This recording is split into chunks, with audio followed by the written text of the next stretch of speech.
আমরা সবাই এক অদ্ভুত ভ্রমে আছি। ভাবি অনেক সময় আছে, ভাবি আর একটু করে শুরু করবো, ভাবি একদিন সব ঠিক হয়ে যাবে।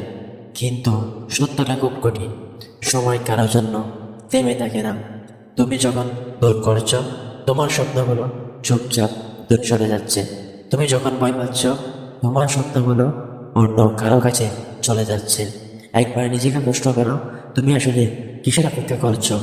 পারফেক্ট সময়, পারফেক্ট সুযোগ, নাকি পারফেক্ট পরিস্থিতি? পারফেক্ট কিছুই আসবে না।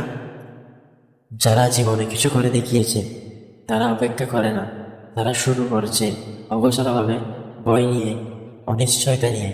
কারণ তারা জানতো শুরু করাটাই সবচেয়ে গুরুত্বপূর্ণ। তুমি যদি আজ একটা ছোট্ট পদক্ষেপ নাও, তাহলে আগামীকাল তুমি আগের দিন থেকে এক ধাপ এগিয়ে যাবে। আর যদি আজও বসে থাকো, তাহলে তুমি একই জায়গায় পড়ে থাকবে। মনে রাখো, সময় তোমার জন্য কাজ করবে না যতক্ষণ না তুমি সময়কে কাজে লাগাও। তাই আজ এই মুহূর্তে এক সিদ্ধান্ত নাও, আর দৌড় নয়, আর কোনো অজুহাত নয়, মুভ করবে এখনই। কারণ একদিন তুমি পেছনে তাকিয়ে বলতে চাও, আমি চেষ্টা করেছিলাম, আমি হাল ছাড়িনি।